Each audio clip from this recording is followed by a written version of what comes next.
Subscribe कीजिए हमारे channel speed news को, बेल आइकन को दबाएं लेटेस्ट न्यूज़ सबसे पहले देखने के लिए। नमस्कार दोस्तों, मैं विक्रम शर्मा आप सभी का स्वागत करता हूं हमारे चैनल स्पीड न्यूज़ में। तो चलिए चलते हैं आज की बड़ी खबरों की तरफ।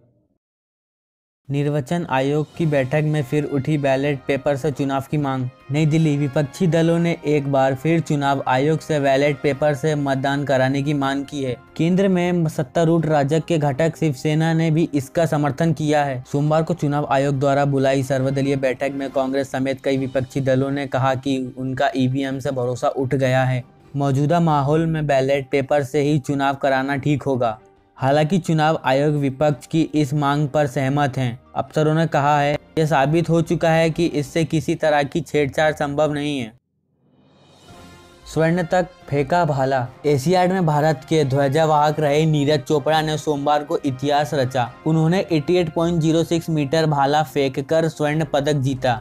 वे एशियाई खेलों के भाला फेंक में भारत के लिए स्वर्ण जीतने वाले पहले खिलाड़ी हैं। ये सफलता 5 में 2 प्रयासों में विफलता के बाद हासिल हुई। ओडिशा सरकार दूती को देगी 1.5 करोड़ रुपए का पुरस्कार। ओडिशा के मुख्यमंत्री नवीन पटनायक ने एशियाई खेलों में रजत पदक जीतने वाली महिला धावक दूती चंद को 1.5 करोड़ रुपए का इनाम देने की घोषणा की है।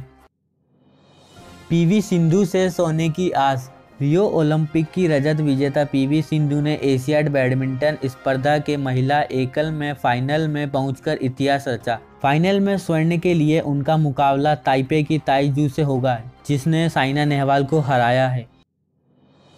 31 किलोमीटर रिंग रूट। एयरपोर्ट से एयरपोर्ट तक प्रदेश के 2 बड़े शहर इंदौर व भोपाल में मेट्रो चलाने का वादा किया था। 4 ट्रैक का प्रोजेक्ट बनाया गया है, जिस पर अलग अलग चरणों में काम हो। पहले चरण में एयरपोर्ट से एयरपोर्ट तक लाइन नंबर 3 पर काम शुरू किया जा रहा है। इस ट्रैक के बनने से पूरा शहर मेट्रो की जद में आ जाएगा।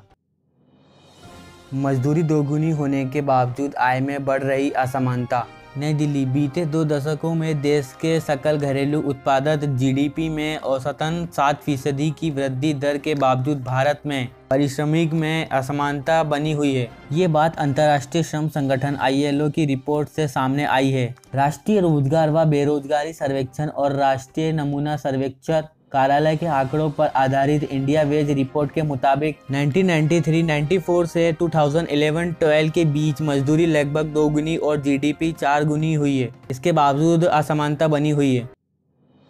मोदी सरकार ने लगाई देश को 41 करोड़ की चपत। लड़ाकू जहाज राफेल के सौदे में केंद्र सरकार ने 41,205 करोड़ रुपए का घोटाला किया है। ये आरोप कांग्रेस के वरिष्ठ नेता और पूर्व केंद्रीय मंत्री राजीव शुक्ला ने सोमवार को ये आयोजित पत्रकार वार्ता में लगाया। उन्होंने कहा है कि घोटाले के मुद्दे पर सरकार चुप हो जाती है। शुक्ला ने राफेल विमान पर पत्रकारों को चर्चा में कहा कि सरकार इस घोटाले पर पर्दा डालने की कोशिश कर रही है। उनका दावा था कि एक राफेल विमान महज 526 करोड़ का था। विमान वर्तमान सरकार इसे 1670 करोड़ में खरीदकर देश का खजाना लूट रही है। 35A पर सुनवाई टली। कश्मीर में अफवाह के बाद तनाव पथराव। नई दिल्ली, सुप्रीम कोर्ट ने सोमवार को जम्मू कश्मीर के स्थायी निवासियों को विशेष अधिकार देने वाले संविधान के अनुच्छेद 35A को चुनौती देने वाली ताजा याचिका पर सुनवाई टाल दी। 12वें नंबर पर सूचीबद्ध याचिका सुनवाई टालने के लिए याचिकाकर्ता भाजपा नेता अश्विनी उपाध्याय ने ही स्थगन पत्र दिया था। गोधरा ट्रेन अगजनी कांड में 2 को उम्रकैद, 3 आरोपी बरी। अहमदाबाद गोधरा रेलवे स्टेशन पर 2002 में साबरमती एक्सप्रेस ट्रेन के डिब्बे में 59 कार सेवकों को जिंदा जलाने के मामले में विशेष कोर्ट ने फैसला सुनाया। सोमवार को साबरमती सेंट्रल जेल परिसर में जज HC वोरा ने इस मामले में 2 आरोपियों को दोषी करार दिया और 3 आरोपी को बरी कर दिया। तमिलनाडु को 69% आरक्षण पर स्टे से इनकार। सोमवार को सुप्रीम कोर्ट ने पिछड़े वर्ग के छात्रों को बड़ी राहत दी है। कोर्ट ने 69% आरक्षण जारी रखने से मना कर दिया है। इसके खिलाफ लगी याचिका में कहा था कि यह मंडल आयोग द्वारा तय 50% आरक्षण सीमा से अधिक। बड़ी सफलता, देश में पहली बार बायोफ्यूल से उड़ा विमान। नई दिल्ली, पहली बार बायोफ्यूल से विमान उड़कर भारत ने विमान के क्षेत्र में नया मुकाम हासिल कर लिया है। राहुल सुरजेवाला पर आपराधिक मानहानि का दावा। कांग्रेस अध्यक्ष राहुल गांधी और प्रवक्ता रणदीप सिंह सुरजेवाला के खिलाफ अहमदाबाद मेट्रोपॉलिटन कोर्ट में आपराधिक और मानहानि का दावा किया गया है। डिस्ट्रिक्ट कोऑपरेटिव बैंक के अध्यक्ष अजय पटेल की ओर से दोनों नेताओं के विरुद्ध अलग अलग केस किया गया है। कोर्ट ने दावा स्वीकार कर जांच के निर्देश दिए हैं।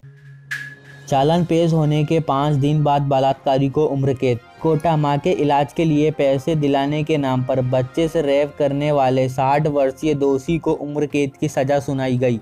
दोषी हरिराम को पॉक्सो अदालत ने चालान पेश होने के 5 दिन बाद सजा सुनाई। पुलिस एक बार मामले में एफआईआर फाइनल रिपोर्ट लगा चुकी थी। बाद में आए नए थाना अधिकारी ने मामले की जांच दोबारा शुरू कराई और उसे अंजाम तक पहुंचाया। मंत्री ने 2000 देकर हड़पी किसान की जमीन। रायपुर छत्तीसगढ़ के पर्यटन और संस्कृति मंत्री दयालदास बघेल पर गांव के एक किसान की जमीन हड़पने का आरोप लगा है। मंत्री ने बातचीत में यह स्वीकार किया, हाँ मैंने जमीन वापस ली है। किसान को 2000 रुपये भी लौटा दिए हैं। उन्होंने कहा, मेरे पिता ने धनेश कुमार कौशल के पिता को 2000 रुपये लेकर जमीन बेची थी। आज भी रिकॉर्ड में जमीन हमारे नाम। बाबा रामदेव को जमीन देने के मामले में याचिका खारिज। प्रदेश सरकार द्वारा योग गुरु रामदेव बाबा की पतंजलि कंपनी को पीथमपुर में रियायती दायरों पर दी गई करीब 40 एकड़ जमीन की आवंटन प्रक्रिया को चुनौती देने वाली जनहित याचिका हाईकोर्ट ने खारिज कर दी है। दोस्तों, आप सभी का इस न्यूज़ के बारे में क्या सोचना है, आप हमें कमेंट करके बताइए। साथ ही इस वीडियो को लाइक करिए, शेयर करिए और हमारे चैनल स्पीड न्यूज़ को सब्सक्राइब करना बिल्कुल ना भूलें। Thank you.